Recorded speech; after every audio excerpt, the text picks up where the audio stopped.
Okay, good afternoon. My name is Marissa. If you're new to this community, welcome.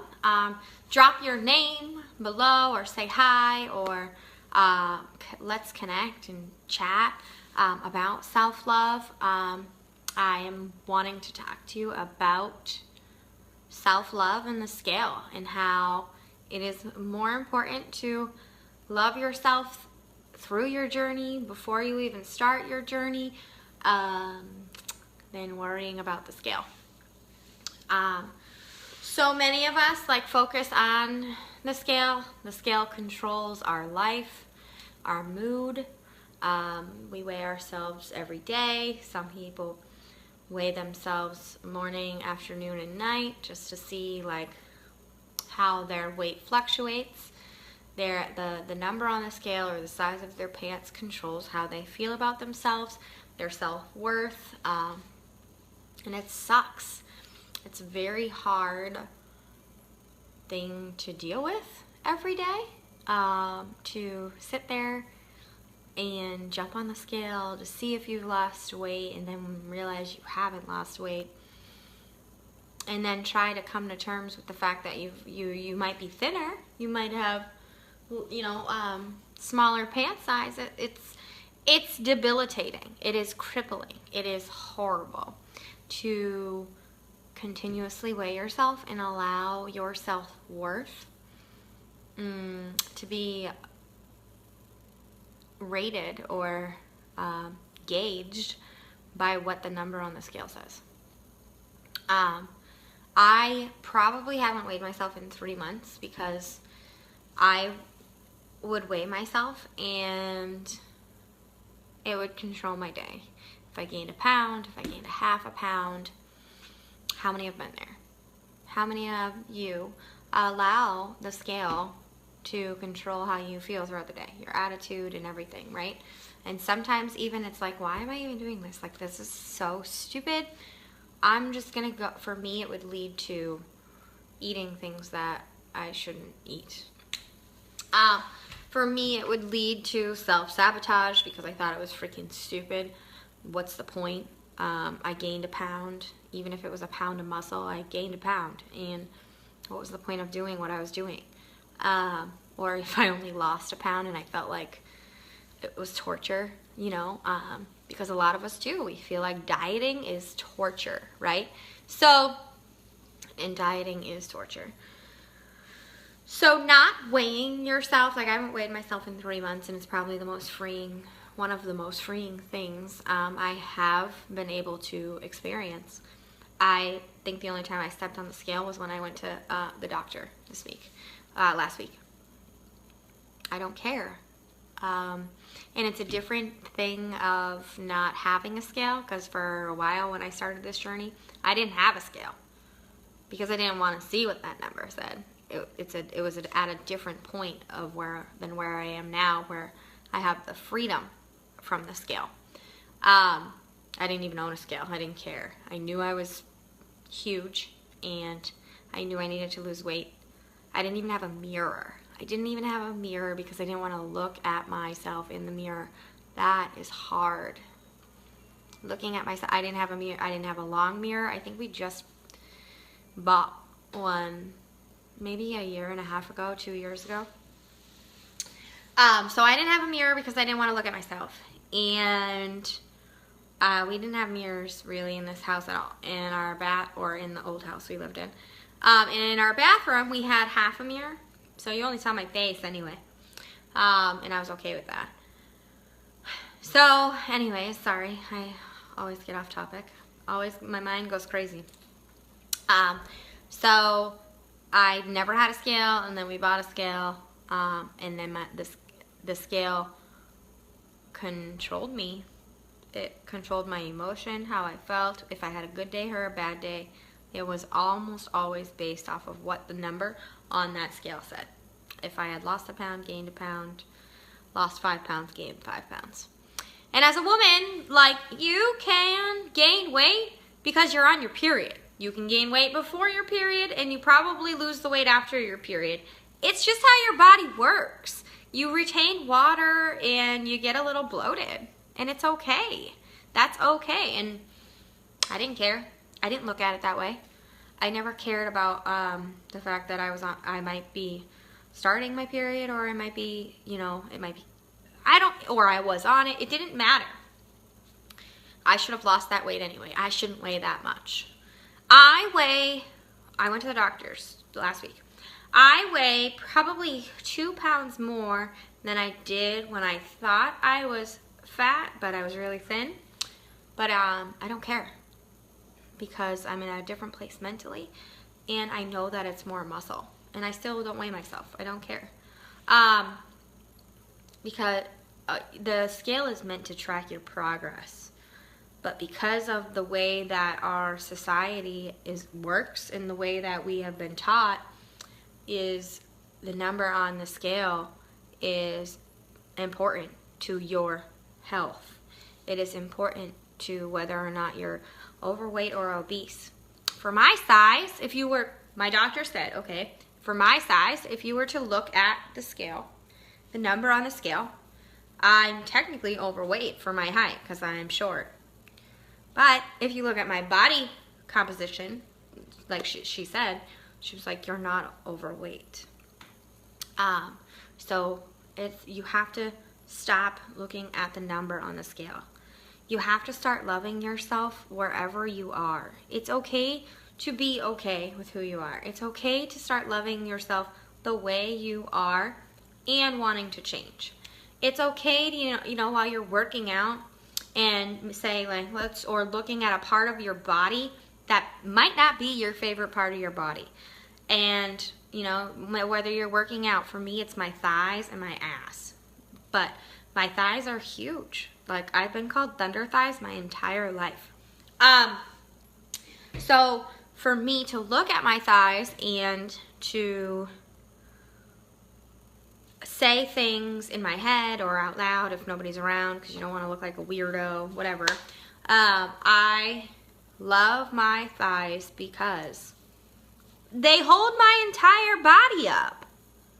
They allow me to run. They allow me to chase after my kids. They allow me to work out. They allow me to do crazy things, physical activity. They hold my body up.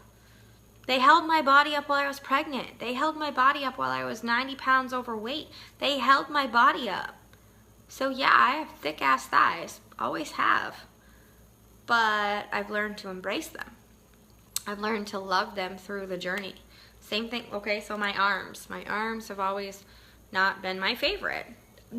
Like, as a woman, what part of your body do you actually like? Like, start there. Because it's a lot easier to find the parts of your body that you don't like, because we are measured against society's expectations of perfection. We are measured against this yardstick of celebrities, right? So, and who knows what happened, if that's even real, if it's filtered or airbrushed or surgeried or whatever. Like, we don't know if that's real, and we are measured up against that by society, by the people around us, by men, by ourselves. Stop it. Find something about yourself that you like, and then focus on that. And tell yourself these things. Our thoughts become our actions, right? And it's so true.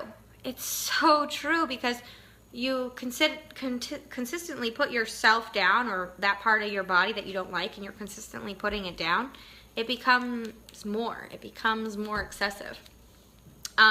So for me, it was my thighs and that I didn't like, and my arms. And I mean, you can probably sit in a mirror and just pinpoint and pick apart parts of yourself that you don't like, and then eventually it's just going to be all of you. So sit in a mirror and find things that you do like. And the things that stand out to you instantly, don't sit there in the mirror to find these things, but the things that stand out to you that you're maybe self-conscious about, that you're not really a fan of, or that you legitimately hate, like your butt or your thighs or whatever, if it's been pointed out to you your whole life, find away and, you know, talk to yourself, to be grateful, to like, to be thankful. You are thankful for your thunder thighs because they hold your body up. They held your body up. For me, they held my body up through 3 pregnancies. They continued to carry me through life when I was 90 pounds overweight. They held me up while I lost that weight. So yeah, I have thunder thighs. But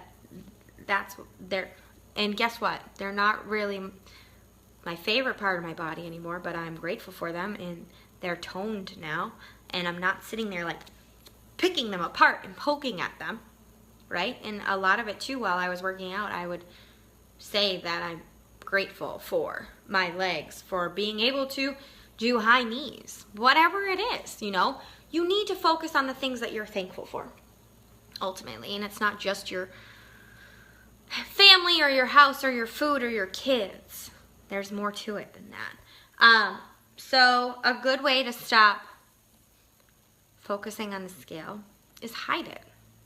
Get rid of it, or hide it, or tell your husband that you're hiding it, your significant other that you're hiding it, because you don't want that to control your attitude, and you don't want that to control how you feel throughout the day about yourself. And that's how it really starts, and especially if you're like chronic weigher.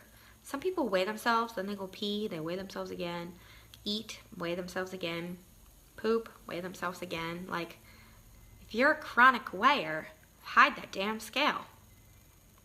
Like, maybe do like no scale November for yourself so that you can find your freedom from the scale, because it does control you, even if you don't realize it, even if something that you obsess over.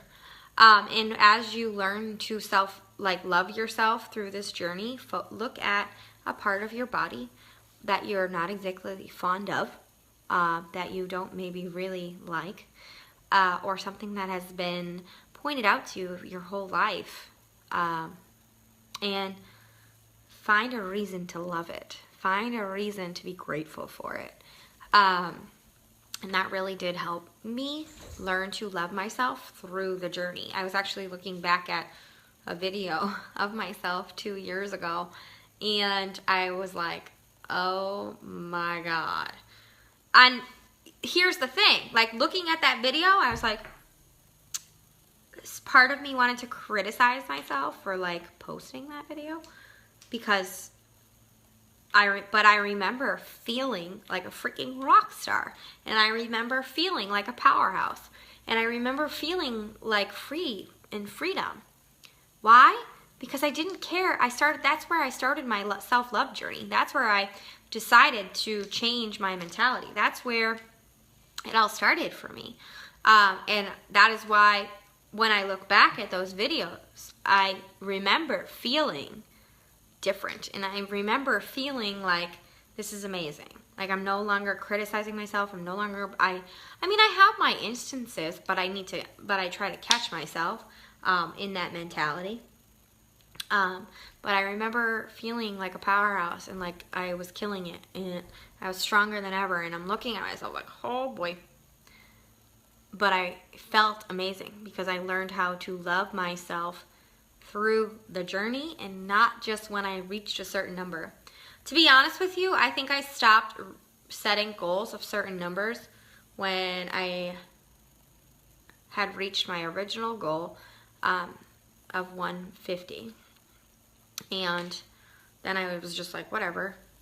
I just continued through the journey. And I would weigh myself like once a month. I never really weighed myself every day like I used to, or after I took a poop. I definitely used to do that all the time. I would weigh myself in the morning at the beginning of any of my journey, and then if I didn't lose any weight, I would weigh myself after I pooped, just to make myself feel better. Like, no, it doesn't have to be like that. You don't have to have your worth or how you feel depend on the scale.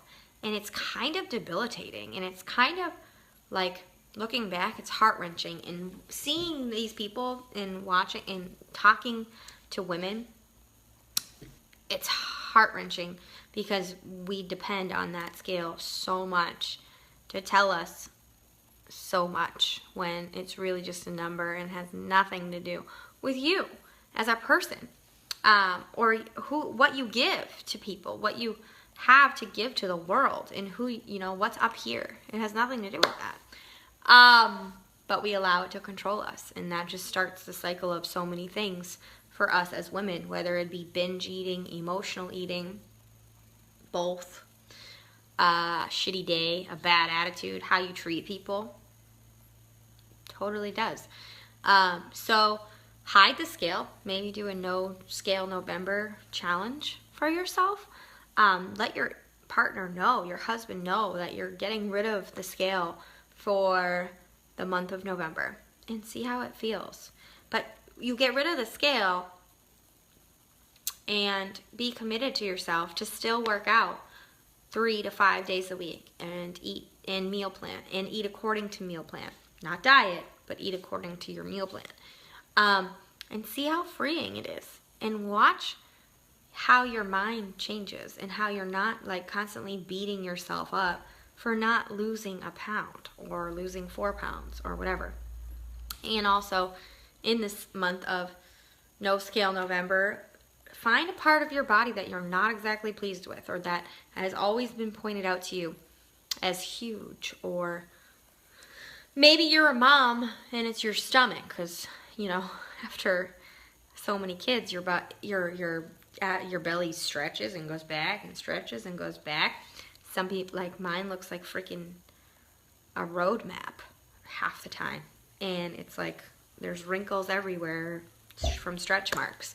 Maybe that's your non-favorite body part that you pick apart all the time in the mirror. Find one and find a way to be grateful for it. If it is your stomach and you did have kids, it's stretched to carry those children for you. It's stretched to house those children and feed those children for you. I know it's not easy, but it's something that is necessary mentally to continue your self-love journey or to start your self-love journey, because you're never, ever, ever going to be happy, like free and happy, and hate yourself then. Like, they don't go hand in hand. I can tell you that right now. They do not go hand in hand. They like butt heads. It's like good versus evil, and they butt heads. You cannot be happy and free and joyous and still like hate your body and hate yourself and starve yourself and binge. It doesn't go. It's like good versus evil. Happiness and joyfulness and freedom versus starvation and hating yourself and binge eating and emotional eating. It's constant clashing. Always. So it's important, and this is something that has helped me, and I wanted to share it with all of you. So throw your scale away. Put it away for the month of November. Do No Scale November. It's coming up soon. You have plenty of time to like plan and do a meal plan.